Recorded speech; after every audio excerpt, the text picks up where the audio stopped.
अस्सलामु अलैकुम वरहमतुल्लाहि वबरकातुहू। प्यारे बच्चों, ये सबक है स्टैंडर्ड 7th के बच्चों के लिए।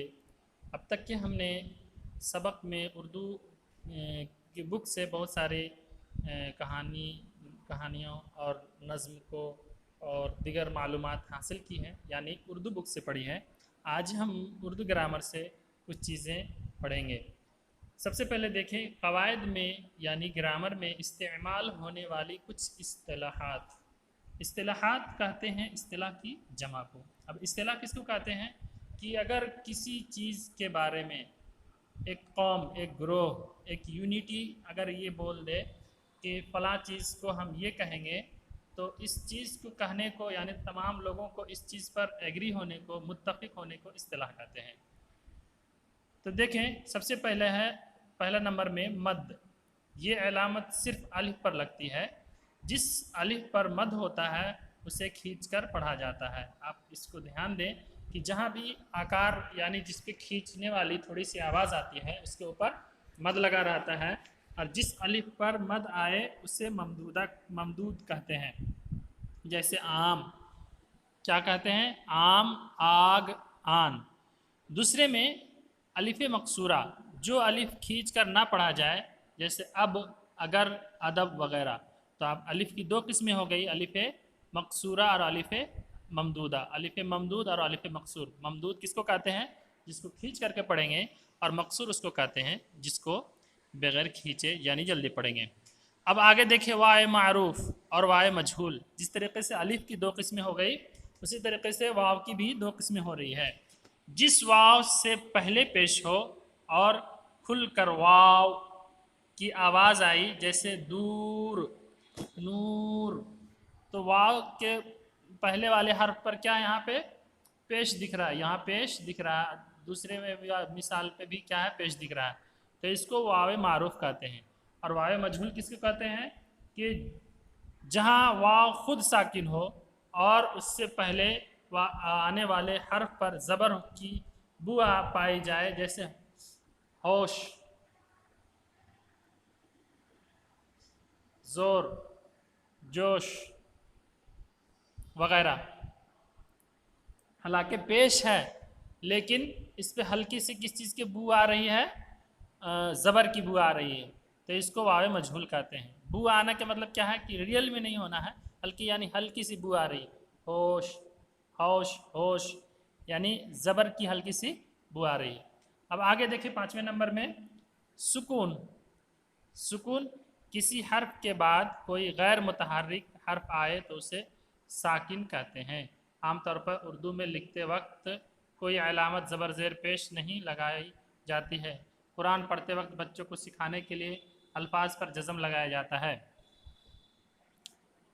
जैसे हज, ख़त, रब वगैरह। तो ये जो रब, बा के ऊपर जो है ये जो निशान देख रहे हैं, इसी को क्या कहते हैं? सुकून। और जिस हर्फ पर इस तरह के निशान हो उसको साकिन हर्फ कहेंगे। अब इसी तरीके से तशदीद, जिस हर्फ पर तशदीद लगाई जाती है उसे दोबारा पढ़ा जाता है। जिस हर्फ पर तशदीद हो उसे मुशद्दद कहते हैं, और उसको दोबारा पढ़ने की सूरतें क्या है? जैसे अलिफ बे ज़बर अब, बा अलिफ ज़बर बा, अब्बा, अलिफ मीम ज़बर अम, मीम अलिफ ज़बर मा, अम्मा, बल्ला, अब्बा, अम्मा, बल्ला वगैरह, या बिल्ला भी पढ़ सकते हैं। देखें तीसरे में यानी तशदीद का काम है डबल पढ़ना, सुकून का काम है पहले वाले हर्फ से मिला करके पढ़ना। और तीसरे में तनवीन, दो ज़बर दो ज़ेर दो पेश को कहते हैं। तनवीन लगने से नून की आवाज़ आती है, जैसे ते दो ज़बर तन, ते नून ज़बर तन, यानी दोनों में ही नून की आवाज़ आ रही है। याद रहे उर्दू में तनवीन वाले लफ्ज़ के साथ एक अलिफ ज़रूर लिखा जाता है। ये सब चीज़ें जो है हमें ध्यान से पढ़नी है, सोच कर समझ करके पढ़नी है और उसको याद रखनी है, ताकि हमारे इमला में यानी लिखने में गलती ना हो। फ़ौरन, फे ज़बर फ़ौ, रा अलिफ दो ज़बर रन, तो यहाँ पे रेनू ज़बर रन नहीं लिखा जाएगा बल्कि फ़ौरन। अमलन नून के साथ नहीं है बल्कि लाम अलिफ दो ज़बर लन वगैरह। अब इसी तरीके से 7वें नंबर पे हाय मलफूजी, हाय मुख्तफ़ी और हाय मखलूत।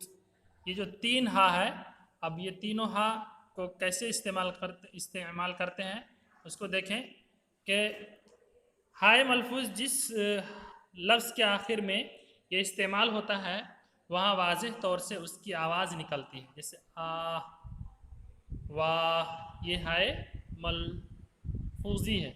हाय मुख्तफ़ी, मुख्तफ़ी का मतलब ही होता है हल्के से छिपा होना। खफा यख्फी के माना होता है छिपाना, इससे मुख्तफ़ी आया है।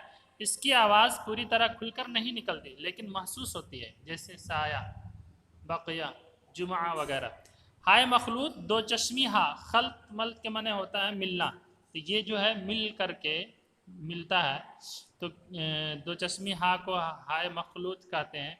ये अपने से दूसरे वाले हर्फ के साथ लगकर उसकी आवाज़ भारी कर देता है, जैसे भाग, फल, धन, धन वगैरह।